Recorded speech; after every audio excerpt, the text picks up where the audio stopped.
Hello guys, welcome back. അപ്പം കുറച്ചധികം ദിവസമല്ലേ നമ്മളിങ്ങനെ നേരിട്ട് ഒരു ലെങ്തി വീഡിയോയിൽ കണ്ടിട്ട്. ഞാൻ എല്ലാ ദിവസവും ഈ കുക്കറി പരിപാടിയായിട്ട് ഭയങ്കര ബിസിയാണ്. ലൈക്ക് അത് കഴിയുമ്പോഴത്തേനും ഒരു ദിവസം എൻ്റെ പകുതി സമയം കഴിയും. സോ അത് കാരണം എനിക്ക് ലെങ്തി വീഡിയോ എടുക്കാൻ പറ്റുന്നുണ്ടായിരുന്നില്ല. സോ ഇന്ന് ഞാൻ സംസാരിക്കാൻ പോകുന്ന കാര്യം കുറെ ദിവസമായിട്ട് എനിക്കിങ്ങനെ സംസാരിക്കാനായിട്ട് ഇങ്ങനെ വന്ന് നിൽക്കുവാണ് കേട്ടോ. I just want to talk about it. അപ്പൊ എന്താ സംഭവം എന്ന് വെച്ചാൽ real life and real life, അതിനെ കുറിച്ചാണ് ഞാൻ സംസാരിക്കാൻ പോകുന്നത്. നമുക്കറിയാം ഇന്നൊരു സോഷ്യൽ മീഡിയ ഇറയാണല്ലേ ഇപ്പം. ഏകദേശം കോവിഡിന് ശേഷം നമുക്കിപ്പം ജനങ്ങളെ if you can divide people into two categories, ഒന്നിലെ കണ്ടന്റ് ക്രിയേറ്റ് ചെയ്യുന്നവർ അല്ലെങ്കിൽ കണ്ടന്റ് ക്രിയേഷൻ ചെയ്തവരുടെ കണ്ടന്റ് കാണുന്ന ആൾക്കാർ. അങ്ങനെ രണ്ട് കാറ്റഗറി ആൾക്കാരാണ് മെയിൻ ആയിട്ട് ഈ ലോകത്ത് ഇപ്പോൾ ഉള്ളതെന്ന് എനിക്ക് തോന്നുന്നു. ഇത് രണ്ട് കാറ്റഗറിയിലും പെടാത്ത ആൾക്കാരായിട്ട് ഇപ്പം ഈ റീൽസും സോഷ്യൽ മീഡിയ ഒന്നും യൂസ് ചെയ്യാത്തവർ, അങ്ങനെയുള്ള ആൾക്കാർ വളരെ കുറവായിരിക്കും അല്ലെ. അപ്പൊ കഴിഞ്ഞ ആഴ്ച ഞാൻ അങ്ങനെ ഒരാളെ കണ്ടു. എനിക്ക് ഭയങ്കര അതിശയമായിട്ട് തോന്നി. അപ്പൊ എന്താന്ന് വെച്ചാൽ ഞാൻ കഴിഞ്ഞ ആഴ്ച എന്റെ ജിമ്മിൽ നിന്ന് ഇങ്ങനെ തിരിച്ചു വരുമായിരുന്നേ. അപ്പൊ ഒരു വൈകുന്നേരമാണ്, നല്ല സൺസെറ്റ്. ഇവിടെ ചില ദിവസം സൺസെറ്റ് കാണാൻ നല്ല രസമാണ്. അപ്പൊ ഇങ്ങനെ ആകാശമൊക്കെ ഇങ്ങനെ എല്ലാം എന്താ ഗോൾഡൻ അവർ എന്നൊക്കെ പറയത്തില്ലേ, ഭയങ്കര രസം. അപ്പൊ ഞാൻ അത് കണ്ടിട്ട് I was just capturing that, video എടുക്കുമായിരുന്നു. അപ്പൊ എന്റെ പുറകിൽ കൂടെ ഒരാൾ ഇങ്ങനെ വന്നിട്ട്, oh you are taking video, എന്നിട്ട് എന്താണ് ഈ വീഡിയോ എവിടെ ഇടാനാണ്, എന്ത് ചെയ്യാനാണ് എന്നൊക്കെ ചോദിച്ചു. എന്നിട്ട് എന്നോട് ചോദിച്ചു, do you have social media, അതുണ്ടോ, ഫേസ്ബുക്ക് ഉണ്ടോ, അതൊക്കെ ഉണ്ടോ എന്നൊക്കെ ചോദിച്ചു. ഞാൻ പറഞ്ഞു എനിക്ക് ചെറുതായിട്ട് ഇങ്ങനത്തെ പരിപാടിയൊക്കെ ഉണ്ടെന്ന് പറഞ്ഞു. അപ്പൊ അയാൾ എന്നോട് പറഞ്ഞു, I am really sad that I don't have any of these things. എനിക്ക് സോഷ്യൽ മീഡിയ ഒന്നും ഇല്ല, എനിക്കത് എങ്ങനെ യൂസ് ചെയ്യേണ്ടതെന്ന് അറിയത്തില്ല എന്നൊക്കെ പറഞ്ഞു. അപ്പൊ ഞാൻ പറഞ്ഞു, അതിനെന്തിനാ സാഡ് ആവുന്നത്? That's A happy part. നിങ്ങൾ അതിൽ സന്തോഷിക്കുകയാണ് വേണ്ടത്. ഈ സോഷ്യൽ മീഡിയ അങ്ങനത്തെ സംഭവങ്ങൾ എന്നൊക്കെ പറഞ്ഞാൽ it's lot of noise there. അതൊന്നും ഇല്ലാണ്ട് സ്വൈര്യമായിട്ട് ജീവിക്കാൻ പറ്റുവാണെങ്കിൽ അതല്ലേ ഏറ്റവും ലക്കി ആയിട്ടൊരു ലൈഫായിട്ടാണ് എനിക്ക് തോന്നുന്നത് ഞാൻ പറഞ്ഞു. എന്നൊക്കെ പറഞ്ഞ് ഞാൻ പുള്ളി അങ്ങ് പോയി. അപ്പോഴത്തേനും ഞാനിങ്ങനെ പിന്നെ അതിനെ കുറിച്ച് ആലോചിച്ചപ്പോൾ ഞാൻ ആലോചിച്ചു, ഓക്കെ, ഇന്നിപ്പോ സോഷ്യൽ മീഡിയ ഇല്ലാത്ത ഒരു കാലഘട്ടത്തിൽ ജീവിക്കുക എന്ന് പറഞ്ഞാൽ നല്ലതാണോ മോശമാണോ എന്ന് ചോദിച്ചാൽ എനിക്ക് അറിയത്തില്ല. ആക്ച്വലി ഇപ്പൊ ഏതാണെങ്കിലും അധികമായാൽ അമൃതം വിഷം എന്നാണല്ലോ, അമൃതം വിഷം അല്ല വിഷം എന്നാണല്ലോ നമ്മൾ പറയാറ്. അപ്പൊ ഈ സോഷ്യൽ മീഡിയ ഇല്ലാതിരിക്കുന്നത് നല്ലതാണെന്ന് ചോദിച്ചാൽ എനിക്ക് അറിയത്തില്ല, ഉള്ളതാണോ നല്ലതെന്ന് ചോദിച്ചാൽ എനിക്കറിയത്തില്ല. പക്ഷെ ഇല്ലെന്നോർത്ത് അയാൾ എന്തായാലും വിഷമിച്ചിരിക്കേണ്ട ആവശ്യമൊന്നും ഉണ്ടെന്ന് എനിക്ക് തോന്നുന്നില്ല. അത് കാരണം ഞാൻ അയാളോട് വിഷമിക്കേണ്ട എന്ന് പറഞ്ഞത്. പക്ഷെ നമ്മൾ എല്ലാത്തിനും ഒരു ബാലൻസ് കണ്ടുപിടിക്കാൻ നമ്മൾ പഠിക്കണം അല്ലേ. അപ്പം ഇപ്പൊ കഴിഞ്ഞ ദിവസം ഞാൻ ഇങ്ങനെ ഒരു സ്റ്റഡി റിപ്പോർട്ട് കണ്ടതാണ്. നേച്ചർ എന്ന് പറഞ്ഞാൽ ഇപ്പൊ സയൻസിൽ ഭയങ്കര വലിയ ഏറ്റവും നമ്പർ 1 പബ്ലിക്കേഷൻ ആണ് നേച്ചർ പബ്ലിക്കേഷൻ. അതിനകത്ത് വന്നിരിക്കുന്ന ഒരു സ്റ്റഡിയാണ്. ഇപ്പം ഇവിടുത്തെ ഏതോ ഒരു യൂണിവേഴ്സിറ്റിയിൽ സ്റ്റുഡൻസിന്റെ ഇടയിൽ നടത്തിയ ഒരു സ്റ്റഡിയിൽ വന്നേക്കുന്നതാണ്.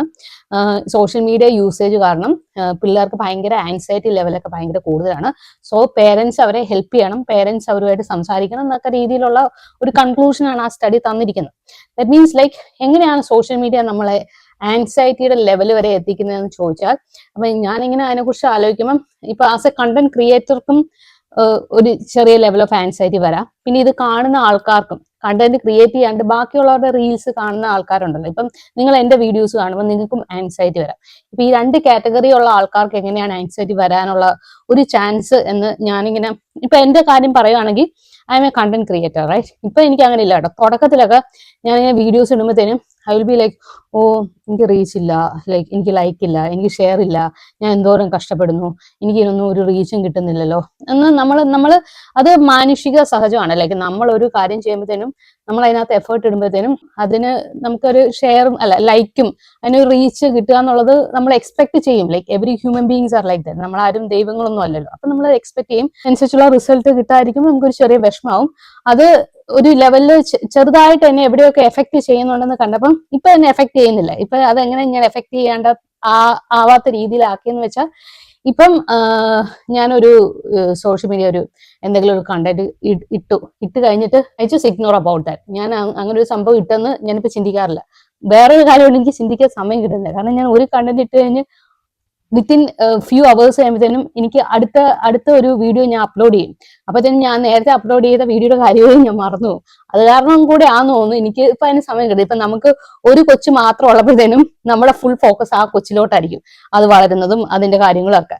കുറെ പിള്ളേരാകുമ്പോഴത്തേനും ആദ്യത്തെ കൊച്ചു എല്ലാവർക്കും നമുക്ക് ഫോക്കസ് പോകേണ്ട കാരണം നമുക്കിങ്ങനെ എല്ലാവരുടെയും കാര്യത്തിൽ ഒരേപോലെ നമുക്ക് ടെൻഷൻ അടിക്കാൻ പറ്റത്തില്ല. അതുപോലെയാണ് ഇപ്പൊ എന്റെ ഒരു അവസ്ഥ. ഇപ്പൊ ഞാൻ ഇങ്ങനെ കുറെ സ്ഥലത്ത് എപ്പോഴും വീഡിയോസ് ഇടുന്ന കാരണം actually is not affecting me. ചില വീഡിയോസിന് റീച്ച് കിട്ടും, ചിലതിന് കിട്ടുന്നില്ല. സോ ഐ എം ലൈക്ക്, പിന്നെ എനിക്ക് അതിനകത്ത് ഇപ്പൊ എങ്ങനെ ഒരു ബാലൻസ് കണ്ടുപിടിക്കണത് എനിക്ക് മനസ്സിലായി. കിട്ടുവാണെങ്കിൽ കിട്ടും, കുറെ ആയി കഴിയുമ്പോഴത്തേനും നമ്മൾ ആ ഒരു ലെവലിലോട്ട് എത്തും. അതാണ് ഈ കണ്ടന്റ് ക്രിയേറ്റേഴ്സിന് ഇടയിലുള്ള മെയിൻ ആയിട്ടുള്ള ഒരു ആൻസൈറ്റിയുടെ ഒരു കാര്യം അതായിരിക്കും എന്നാണ് എനിക്ക് തോന്നുന്നത്. ആസ് എ കണ്ടന്റ് ക്രിയേറ്റർ എനിക്ക് അതാണ് തോന്നിയിട്ടുള്ളത്. പിന്നെ അതല്ലാണ്ട് കൂടുതൽ ആൾക്കാരും ഇപ്പം ഈ നമ്മൾ പറഞ്ഞ പോലെ ആൾക്കാരെ റീൽസ് ക്രിയേറ്റ് ചെയ്യുന്നവരും റീൽസ് അത് കാണുന്നവരും രണ്ട് കാറ്റഗറി ആയിട്ട് ഡിവൈഡ് ചെയ്യുവാണെന്നുണ്ടെങ്കിൽ കാണുന്ന ആൾക്കാരായിരിക്കും കൂടുതൽ അല്ലെ. അവർക്ക് എങ്ങനെയാണ് ആങ്സൈറ്റി വരുന്നതെന്ന് ഞാൻ പറയാം. എനിക്ക് തന്നെ പല അനുഭവങ്ങളുണ്ട് കേട്ടോ. കാരണം എന്റെ വീഡിയോസ് ഒക്കെ കണ്ടിട്ട് ഞാനിപ്പോ എന്തോ ചെയ്യുന്നത്, ഞാനിപ്പോ ഇവിടെ കൂടുതലും ചെയ്യുന്നത് കുക്കിംഗ് ആണ് ചെയ്യുന്നത്. അപ്പൊ എന്റെ വീഡിയോസ്, ഈ കുക്കിംഗ് വീഡിയോസ് കണ്ടിട്ട് എന്റെ തന്നെ ചില ഫ്രണ്ട്സും അല്ലെങ്കിൽ റിലേറ്റീവ്സ് ആരെങ്കിലുമൊക്കെ പറയും, എന്തൊരു രസമാണ്, എനിക്ക് അതുപോലെ ഒരു ലൈഫ് കിട്ടാനായിട്ട് കൊതിയാവാണ്, എന്തോരം ഫുഡൊക്കെ കഴിക്കുന്നത് എന്ന്. അപ്പൊ ഞാനിങ്ങനെ എനിക്ക് ചിരി വരും, സത്യം പറയാം എനിക്ക് ചിരി വരും. അപ്പൊ ഞാൻ ആലോചിക്കും, ഈ ഫുഡ് കഴിക്കുന്നല്ലേ ഇവര് കാണുന്നുള്ളൂ, ഇതിന്റെ പിന്നീട് ഇത് ഉണ്ടാക്കുന്നത് കാണുന്നില്ലേ? അത് അത്രയ്ക്ക് രസമാണോ? ലൈക്ക് ഞാൻ ഈ ഫുഡ് ഉണ്ടാക്കുന്നു, അത് ഞാൻ വീഡിയോ എടുക്കുന്നു, ഇതെല്ലാം ഞാൻ തന്നെ ചെയ്യുന്നു, എന്നിട്ട് ഞാൻ കഴിക്കുന്നു. Finally what they notice is like ഞാൻ കഴിക്കുന്നു, അതിന് പിന്നിൽ ഇതൊക്കെ ഉണ്ടാക്കിയിട്ടാണ് ഞാൻ കഴിക്കുന്നത് അവർക്ക് മനസ്സിലാവുന്നില്ല. ഇത് നിങ്ങൾക്ക് വേണമെങ്കിലും ആർക്ക് വേണമെങ്കിലും ഉണ്ടാക്കാവുന്നേ ഉള്ളൂ. ഇത് ഉണ്ടാക്കാൻ പറ്റത്തില്ല. ഇനിയിപ്പോ ഉണ്ടാക്കുന്നതാണോ കൊതിയാവുന്നതെന്ന് എനിക്ക് അറിയത്തില്ല. അങ്ങനെ കൊതിയാവുകയാണെന്നുണ്ടെങ്കിൽ ലൈക്ക് നിങ്ങളുടെ വീട്ടിലും അടുക്കളയൊക്കെ ഇല്ലേ?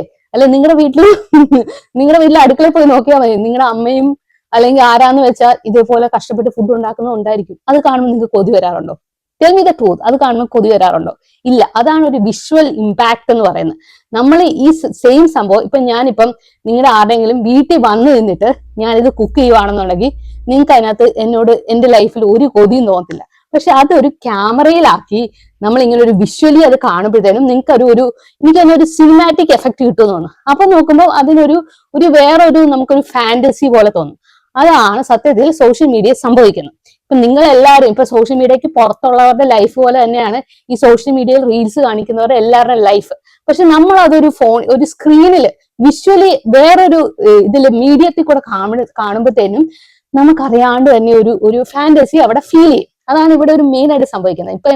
ഇപ്പൊ എനിക്ക് ഈ പണ്ടൊക്കെ നമുക്ക് ഇങ്ങനെ ഈ സെലിബ്രിറ്റീസിന്റെ ലൈഫൊക്കെ കാണുമ്പോൾ, ഈ സിനിമാക്കാരുടെ മമ്മൂട്ടി, മോഹൻലാൽ, അങ്ങനെയൊക്കെ വലിയ വലിയ സെലിബ്രിറ്റീസിന്റെ ഒക്കെ ലൈഫ് കാണുമ്പോൾ നമുക്ക് എന്ത് രസമാണ്, അവർ അവിടെ പോകുന്നു, ഇവിടെ പോകുന്നു, അങ്ങനെ ചെയ്യുന്നു, ഇങ്ങനെ ചെയ്യുന്നു. ഇപ്പം ആക്ച്വലി എനിക്ക് ആ ഫാന്റസി ഇല്ല. ഇപ്പൊ എനിക്ക് സംഭവം മനസ്സിലായി. അവർ എങ്ങനെ തന്നെ ആയിരിക്കും, everybody has A normal life. നമ്മൾ പക്ഷെ അവരെ നമ്മൾ ഇങ്ങനെ പുറത്തുകൂടെ ഇങ്ങനെ സ്ക്രീനിൽ കൂടെ കാണുമ്പോൾ നമുക്ക് അറിയാതെ തന്നെ ചെറിയൊരു ഫാന്റസി അവിടെ ക്രിയേറ്റ് ചെയ്യുകയാണ് ചെയ്യുന്നത്. ഈ റീൽസ് കാണുന്നവർക്ക് മെയിൻ ആയിട്ട് വരുന്ന ഒരു കമ്പാരിസൺ അവിടെ സംഭവിക്കും. എന്ന് വെച്ചാൽ അവർ അത് ചെയ്യുന്നു. ഇപ്പൊ എന്റെ കേസിൽ ഞാൻ എന്തോരം ഫുഡ് കഴിക്കുന്നു, എനിക്ക് ആ ഫുഡ് കിട്ടുന്നില്ല. ആക്ച്വലി ആർക്ക് വേണമെങ്കിൽ കഴിക്കാവുന്നേ ഉള്ളൂ. ഇങ്ങനത്തെ ഫുഡ് ഉണ്ടാക്കി എല്ലാവരും കഴിക്കാം. ഞാൻ തന്നെ കഷ്ടപ്പെട്ടുണ്ടാക്കി ഞാൻ തന്നെ കഴിക്കുന്നു പറഞ്ഞു. അതാണ് ഞാൻ പറഞ്ഞത്. അപ്പൊ നമ്മൾ അറിയാതെ തന്നെ ഇതിങ്ങനെ റീൽസും ഇതൊക്കെ കാണുമ്പോൾ, ഇപ്പൊ ഞാൻ ഫുഡ് എന്റെ ലൈഫിൽ നിന്നുള്ള ഉദാഹരണം പറഞ്ഞാണ് കേട്ടോ. അപ്പൊ ബാക്കി ആരുടെ ലൈഫ് ആണെങ്കിലും നമ്മൾ അറിയാതെ തന്നെ ഈ റീൽസ്, ഈ സംഭവങ്ങളൊക്കെ കാണുമ്പോൾ ഓട്ടോമാറ്റിക്കലി നമ്മുടെ ലൈഫും അവരുടെ ലൈഫുമായിട്ട് നമ്മൾ കമ്പയർ ചെയ്യും.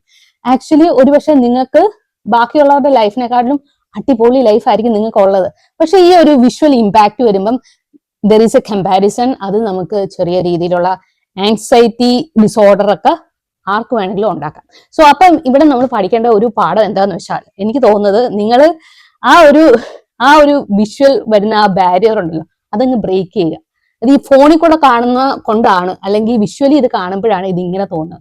ഇതല്ലാണ്ട് ഇങ്ങനെ ചിന്തിച്ചു നോക്കുക, അത് നേരിട്ട് അവരുടെ ലൈഫിൽ ഇതൊക്കെ ഇങ്ങനെ നേരിട്ട് പോയി കാണുമ്പോൾ നമുക്ക് അതിനകത്ത് ഒരു ഫാന്റസി ഒന്നും തോന്നത്തില്ല. സോ നോബഡി ഹാസ് ടു, ഇപ്പൊ ഒരാള് റീൽസ് കാണിക്കുന്ന ഒരാള് അത് റീൽസ് ആണ് കാണിക്കുന്നത്, അത് അവരുടെ റിയൽ ലൈഫ് ചിലപ്പോൾ അതായിരിക്കാം, ചിലപ്പോൾ അങ്ങനെ അല്ലായിരിക്കാം. Try to find a balance in that everything. ഇതിപ്പം എന്ന് പറയുന്നത്, ഇപ്പം ഞാൻ പറഞ്ഞ ആദ്യത്തെ എന്റെ എക്സാമ്പിളിൽ അയാളോട് പറഞ്ഞ പോലെ സോഷ്യൽ മീഡിയ ഒരിക്കലും ഇല്ലാണ്ടിരിക്കുന്ന ഒരാള് പോയിട്ട് അതിൽ പോയി ചാടി മൊത്തത്തിൽ കൊളാകേണ്ട ആവശ്യമില്ല. സത്യത്തിൽ there is no need, much need അത് കാരണം ഉണ്ടെന്ന് എനിക്ക് തോന്നുന്നില്ല. പക്ഷെ ഉള്ള ഒരാള് ഫുള്ളായിട്ട് ഉപേക്ഷിക്കേണ്ട ആവശ്യമില്ല. നമ്മൾ അതിനെ ഒരു ബാലൻസ് എങ്ങനെ കണ്ടുപിടിക്കാൻ പറ്റും, നമ്മളെ അത് എഫക്ട് ചെയ്യാണ്ട് എങ്ങനെ മുന്നോട്ട് കൊണ്ടുപോകാൻ പറ്റും എന്ന് പഠിക്കുകയാണ് വേണ്ടത്. That's all. See you with another video. By.